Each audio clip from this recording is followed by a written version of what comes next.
എല്ലാവർക്കും നമസ്കാരം. ഹിമാലയ യാത്രകളിൽ എല്ലാവരും പോകാൻ ആഗ്രഹിക്കുന്ന ഒരു ക്ഷേത്രമാണ് കേദാർനാഥ് ക്ഷേത്രം.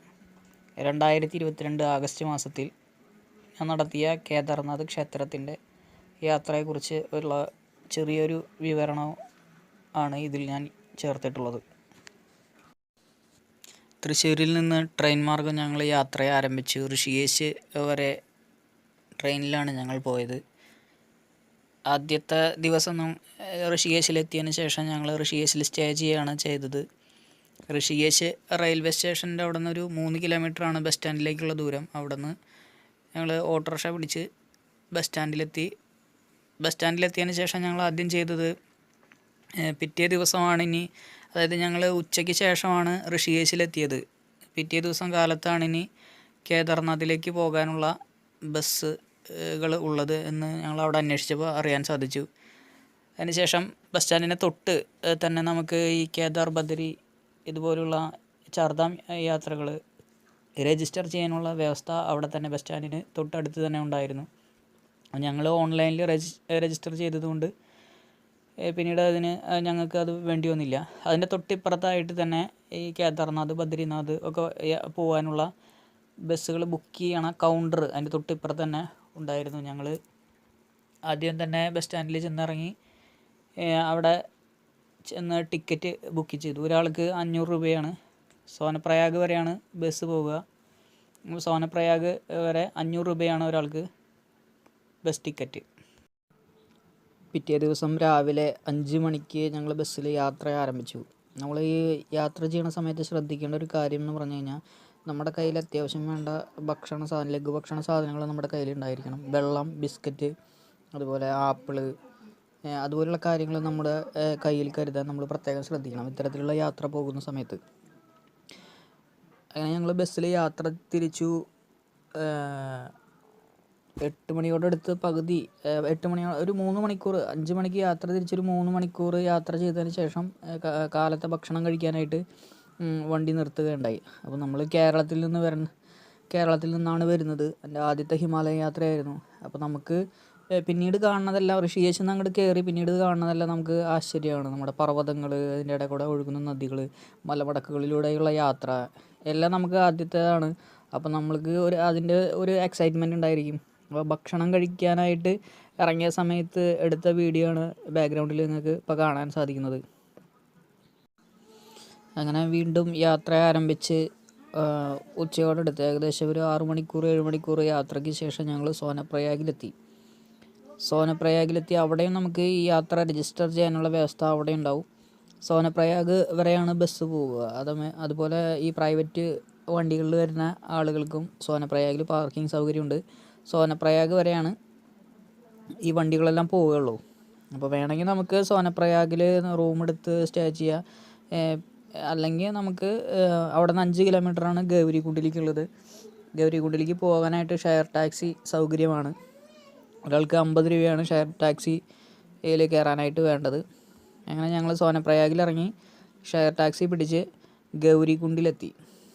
ആദ്യത്തെ ദിവസം അപ്പോൾ ഗൗരികുണ്ടിലെത്തി ഞങ്ങൾ വിശ്രമിക്കാനായിട്ട് ഗൗരികുണ്ടിൽ റൂം എടുത്തു. 500 രൂപയാണ് ഡബിൾ കോട്ട് റൂമിന് ചിലവ്. അപ്പോൾ ആദ്യത്തെ ദിവസം ഞങ്ങൾ അവിടെ എത്തി ഗൗരികുണ്ടിൽ സ്റ്റേ ചെയ്യുകയാണ് ചെയ്തത്.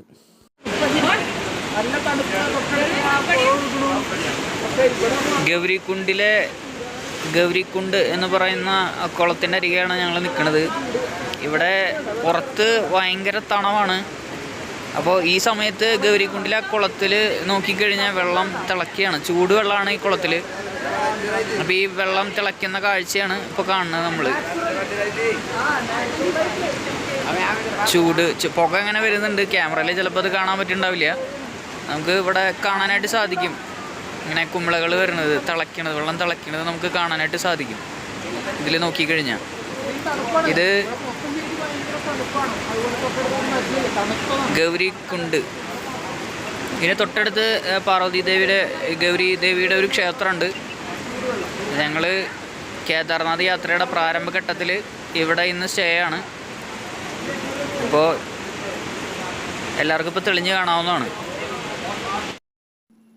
ഈ ചിത്രത്തിൽ കാണുന്ന അവിടെ നമുക്ക് കഴിക്കാൻ ലഭിക്കുന്ന ഒരു ഭക്ഷണമാണ് ചൗമീൻ എന്ന് പറയും. പിറ്റേ ദിവസം രാവിലെ 7 മണിക്ക് ഞങ്ങൾ യാത്ര ആരംഭിച്ചു ഗൗരികുണ്ടിൽ നിന്ന് കേദാർനാഥിലേക്ക്. 16 കിലോമീറ്റർ എന്നാണ് ബോർഡിൽ എഴുതിയിട്ടുള്ളത്. പക്ഷേ പറഞ്ഞു കേട്ടിട്ടുള്ളത് 10, 20, 22 കിലോമീറ്ററോളം യാത്ര ചെയ്യണമെന്നാണ് പറഞ്ഞു കേട്ടിട്ടുള്ളത്. പോകുന്ന വഴിക്ക് നമുക്ക് ഇതുപോലെയുള്ള നിരവധി വെള്ളച്ചാട്ടങ്ങൾ, ഇതുവരെ പർവ്വതത്തിന് മുകളിൽ നിന്ന് പാറ ഉരുണ്ട് വീണ് കിടക്കുന്നത്, ഇതൊക്കെ നമുക്ക് കാണാൻ സാധിക്കും. ഒരു ഭാഗത്ത് മറ്റേ താഴത്തൂടെ മന്ദാകിനി നദി ഒഴുകി കുത്തിയൊലിച്ച് പോകുന്നുണ്ടാവും. ഒരു ഭാഗത്ത് ഇതുപോലെ വലിയ പർവ്വതങ്ങളാണ്. ആ പർവ്വതത്തിൻ്റെ മുകളിൽ നിന്നൊക്കെ വെള്ളം ഇങ്ങനെ ചാടി വരുന്നത് നല്ല രസമാണ് കാണാനായിട്ട്. ചുറ്റുപാടും പർവ്വതങ്ങളാണ്. അതിൻ്റെ മലമടക്കുകളിലൂടെയുള്ള നേരത്തെ പറഞ്ഞ പോലെ തന്നെ നമ്മുടെ കയ്യിൽ അത്യാവശ്യത്തിന് വെള്ളം, അതേമാതിരി ബിസ്ക്കറ്റ്, ആപ്പിള്, അതുപോലെയുള്ള ഡ്രൈ ഫ്രൂട്ട്സ്, ഇങ്ങനെയുള്ള സാധനങ്ങൾ നമ്മുടെ കയ്യിൽ വയ്ക്കുന്നത് നന്നായിരിക്കും.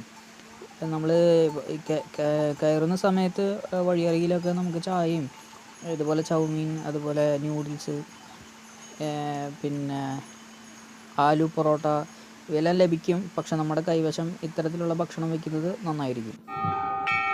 അങ്ങനെ വൈകുന്നേരം 7 മണിയോട് അടുത്താണ് ഞങ്ങൾ കേദാർനാഥ് ക്ഷേത്രത്തിൻ്റെ അവിടെ എത്തിയത്.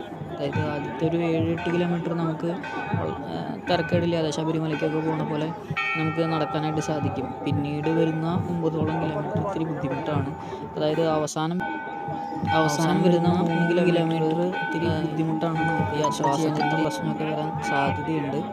അപ്പോൾ നന്നായി വിശ്രമിച്ചിട്ടാണ് നമ്മൾ യാത്ര ചെയ്യേണ്ടത്. ഞങ്ങൾക്ക് ഇങ്ങനെയുള്ള ബുദ്ധിമുട്ടുണ്ടായി. അപ്പോൾ വിശ്രമിച്ച് കുറച്ച് കയറി ഒരു 5 മിനിറ്റ് വിശ്രമിച്ച് പിന്നെ കയറി അങ്ങനെ വിശ്രമിച്ചാണ്, പ്രത്യേകിച്ച് സമുദ്രനിരപ്പിൻ്റെ ഏറ്റവും താഴെ നിന്നാണ് നമ്മൾ വരുന്നത്. ഇത് ഏകദേശം 12,000 അടി മുകളിലാണ് ഈ ക്ഷേത്രം സ്ഥിതി ചെയ്യുന്നത്. അപ്പോൾ നന്നായി വിശ്രമിച്ചിട്ടാണ് നമുക്ക് കയറാനായിട്ട് സാധിക്കുകയുള്ളൂ. അവസാനം അവിടെ എത്തിക്കഴിഞ്ഞാൽ നമുക്കുണ്ടാകുന്ന ഫീലിങ്സ് പറഞ്ഞറിയിക്കാൻ പറ്റില്ല. അതായത് നമ്മുടെ വലിയൊരു സ്വപ്നം യാഥാർത്ഥ്യമാവുകയാണ്.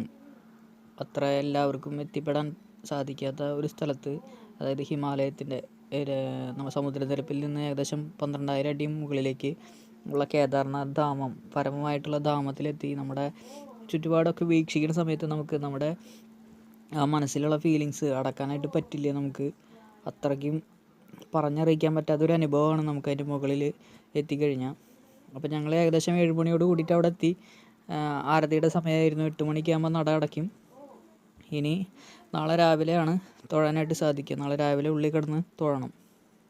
രാത്രി ഞങ്ങൾ ടെൻറ്റിലാണ് താമസിച്ചത്. റൂമിന് 1,200 രൂപയാണ് പറഞ്ഞത്. ടെൻറ്റ് ഞങ്ങൾ 2 പേര് കൂടി എടുത്തപ്പോൾ 400 രൂപയാണ് 2 പേർക്ക് ടെൻറ്റ് അതിനായിട്ട് വന്നത്. രാവിലെ ഞങ്ങൾ എണീറ്റു, ഉള്ളിൽ പോയി തൊഴുതു. അധികം തിരക്കൊന്നും ഉണ്ടായിരുന്നില്ല. ഉള്ളിൽ പോയി തൊഴുതു. അത്യാവശ്യം ഫോട്ടോ വീഡിയോ ഒക്കെ എടുത്തു. ഇനിയും വരാൻ സാധിക്കണേ എന്ന പ്രാർത്ഥനയോടെ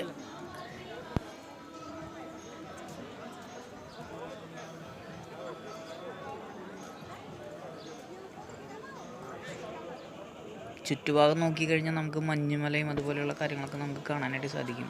ക്ഷേത്രത്തിൻ്റെ പുറകിൽ നമുക്ക് ഭീംശില കാണാനായിട്ട് സാധിക്കും. അതായത് 2013 വെള്ളപ്പൊക്കത്തിൻ്റെ ആ കെടുതികൾ ഉണ്ടാക്കിയതെല്ലാം നമുക്കവിടെ കാണാനായിട്ട് സാധിക്കും. ഇപ്പോൾ അവിടെ നിർമ്മാണ പ്രവർത്തനങ്ങൾ നടന്നുകൊണ്ടിരിക്കുകയാണ്. നമുക്ക് പുറകിൽ നമുക്ക് കാണാനായിട്ട് സാധിക്കും ഭീംശില നമുക്ക് കാണാനായിട്ട് സാധിക്കും.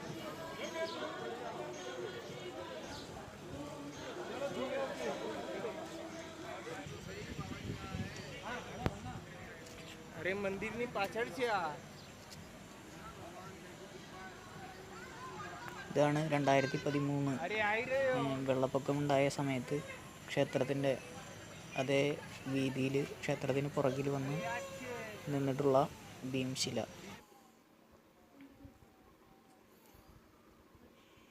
നമുക്ക് മുകളിലേക്ക് വരാനായിട്ട് കാൽനട മാത്രമല്ല, നമുക്കവിടെ ഈ കുതിരപ്പുറത്ത് നമുക്ക് കയറി വരാനായിട്ട് സാധിക്കും താഴെ നിന്ന്.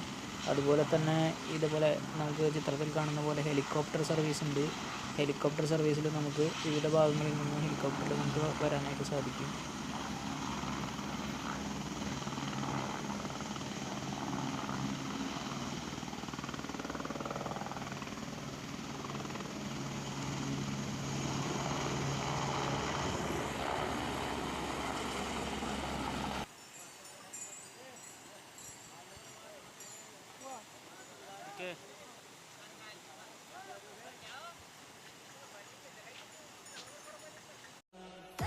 ഇനി യാത്രയെക്കുറിച്ച് ആർക്കെങ്കിലും എന്തെങ്കിലും സംശയം ഉണ്ടെങ്കിൽ താഴെ കമൻറ്റിൽ എഴുതി ചോദിക്കാവുന്നതാണ്.